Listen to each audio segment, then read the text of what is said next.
I'm just gonna have... We are at the point of planting everything all at the same time. It's one of the busiest times of the year. We have meat chickens on the way that we need to prep for. We have tons of seeds that need to get started, and we have pigs that we need to get moved. As you can see, during the winter, it's really hard for us to move all of our posts because the ground hardens up and it makes it really hard to move everything. So they are in areas that are depleted now of nutrients for them.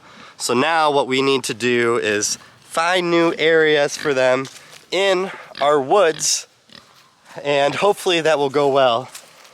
We probably will not be moving them here this week, but I did want to show you guys a setup that we have planned. The other day I came out here and started zoning in our first area for one set of the pigs. And when I was doing it, I was worried that it wasn't gonna be big enough, but I don't know if you can see from here all the way to the white wires that are way back there, but I ended up zoning in a huge spot for them all across here in the woods for us, which is going to be amazing. They're going to help clear more of this. Then I can come in and just get rid of a lot of these little twigs and trees that grow and make it an area eventually that we can actually use more and more, whether that be for more animals, whether that be for more pigs that we raise in the future. But this is definitely probably the biggest. I think it's about 300 feet of rope all the way around this area. So the pigs will be super excited to be back here. The problem I'm having with setting up the next side, so I have one side here, I want to get the next one set up on the other side of the woods, is it's not as open of a setup, and it's making me wonder if I should take a piece of this one to help add to this side. And I also want to take a piece of the area that you can see, like right here is where they are right now. I want to take the piece like right here and extend that out even farther this way. But there's a lot more brush and everything around here, so I'm gonna have to do a little bit of clearing before we can actually set up back here. But this is the main idea for us, for the pigs, during this spring and summertime. We want them to be able to get stuff that is falling from these trees. We have oak trees back here, so there's gonna be lots of good stuff. There's black walnut trees, lots of good stuff falling off these trees down for them, extra nutrients, not to mention all the stuff that's going to grow on all this for them to chew at and eat at. We do need to get them in their breeding pairs this time around. We think we're going to do that once we have these things side by side to each other, and then try to do a one swap, instead of try to take just one of these at a time into these back areas. Moving the pigs is my least favorite thing that we do here on the homestead. I just get nervous that they're not gonna follow, that they're not going to make it, they're going to break out and get loose. I'm not that excited to do it, but I know that we need to, and once they're back there, I'm going to love it, but it does make me nervous. As I was saying, instead of just the pigs that we have all set up now, there's a whole garden of planting that we have going on. So we gotta get some seeds started right now. So we have a bunch of seeds already started and going. We have different kind of herbs, we have onions, we have broccoli, we have cauliflower. We have a lot of stuff going. Now, we gotta get Chelsea's favorite part done, which is the flowers for the garden. So we are going to be starting even some more seeds today, on top of ones that we already have going inside the house.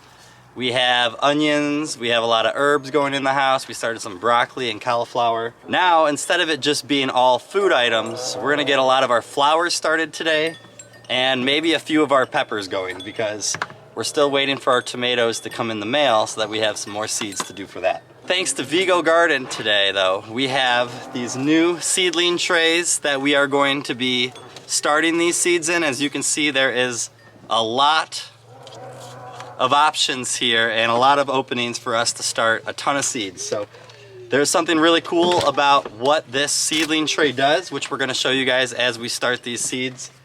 So as we do that, I'll explain. We're going to start a few of them up right now. Alright, we got all the soil now placed into them. So now what we get to do, let me clean out the underneath this tray. So now let me show you what's cool about this from Vego Garden is that... No, don't eat rocks. Who put rocks in there? Is that this tray has all these little spikes in it that is going to go right on top of this, which is going to allow you then to just place the seeds right in these holes, and it'll also plant it into the depth that you most likely are going to want for growing. So hopefully it works like we think it will.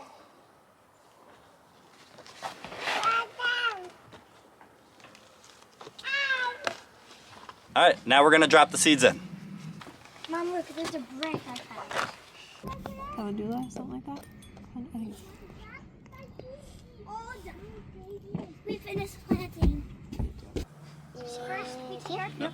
Oh yes. Okay. Yep.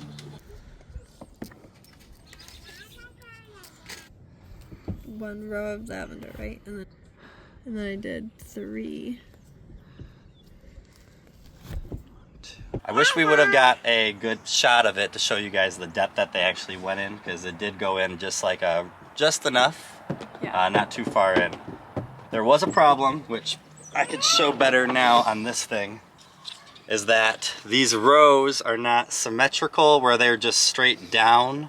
So unless you were going to go across this whole row of the same thing that you were planting, it got a little confusing of trying to get your rows going. So I actually had to help move my finger along so that we weren't losing track.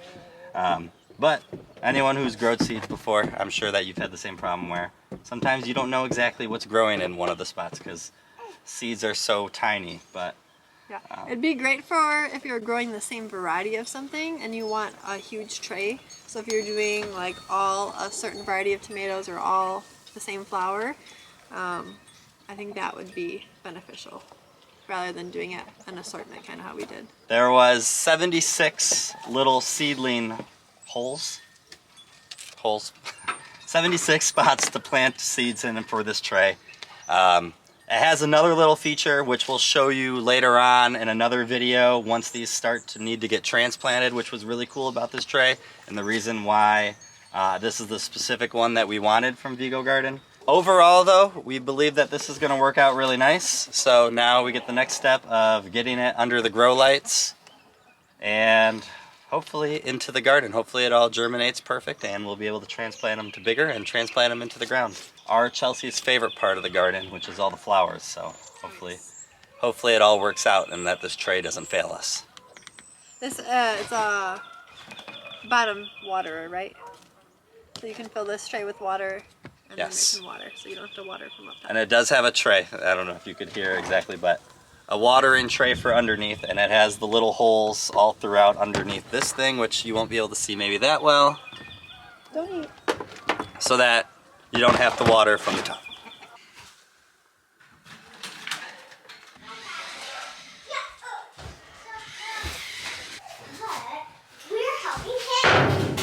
The last thing that we want to get prepared today before everything is about to start happening is getting our brooders set up, because we have chicks coming anytime, and having these brooders set up and ready to go is going to make it a lot easier for us, because usually we do a lot of things right on the fly.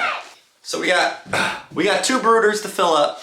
So the kids are going to fill up this one with some wood chips while I try to settle on everything that's going on with our other brooder, because the other brooder is occupied right now, which I'll explain in 1 minute. New video. Me and Dad are all family committed. So as they are getting that bin all filled up with wood chips, this is our other brooder, which we store all of our chicken stuff in for the winter time so that we don't lose it, and when we go to need to get chicks again, it's mostly all in here. There is some things that we won't need at this second, but this is a good way to use a tote for a brooder and for storage. We have a couple incubators. This one's from Chick Cozy, just like the one that we use our doors for our automatic chicken coop doors, but we're not going to be doing any incubating right now. Our other one is the Nurture Right 360. This one is really good. We've actually had good success with both these incubators. Chick Grit, which is important for your baby chicks so that Grit's just important for chickens in general. That's why free-ranging chickens, and they're out there pecking at the ground and everything, it's really good for them. Chick grit for meat chickens is really important because they eat so much and they want to be able to break that food down, so we're definitely going to be using that for these chickens. A couple feeders. We have a whole different kinds of feeders all over the place, so no shortage of options. And we have 2 heat plates inside this box. We don't use the heat lamps, so we'll get these all set up too. Other than that, everything is all cleared out of this box now. So really the only thing that we didn't need inside it was the incubators, but who knows, we could be hatching out chicks anytime soon. So let's get this box filled next. Alright, now that we got both brooders filled up with wood chips, the chickens now have their bedding and that's all set. This one's all good, and this one is all set. The next thing is our feeders. We like these long ones because it gives all them room to eat at the same time. They don't have to compete or anything like that. So this red one, I'm gonna put in the galvanized tub. And the galvanized one, I'm gonna put in the tote. All right, feeders are in. Here's our waterers. We're probably gonna upgrade to bigger waterers very soon. These chickens, they really need a lot of water, but when they are baby chicks, these will be fine for right now, so this is okay. And the last thing is to set up the heat plates. All right, so we've enjoyed using these heat plates instead of a heat lamp. One, I think they're a lot easier to set up. Plus, there's always that thing like heat lamps could explode or heat lamps could fall down if not set up properly, and this just seems to be better for us. Not saying that you can't use heat lamps, but this can just sit down like this, or you can set it up like this and the chickens just lay up against it, and it's worked out really well for us always. So let's throw these in. All right, we have prepped areas for pigs that we need to move. Need to get them ready in their breeding pairs as well, so that we can hopefully have baby pigs come summertime. We have more seeds and more seeds started, getting all the seeds ready to go for the year for us so that we can have a great growing year and even better, hopefully, a great harvest. And now we got our brooders both set up here so that we can be getting ready for meat chicks that will be arriving. There's going to be a lot to be showing you guys. This was just giving you guys a big, just kind of like our process and things that we have going on and showing how busy it can be, and everything that you need to multitask can all happen all at once. But when you ask, you must believe and not doubt, because the one who doubts is like the waves of the sea. Have a great day and a better tomorrow. God bless you guys.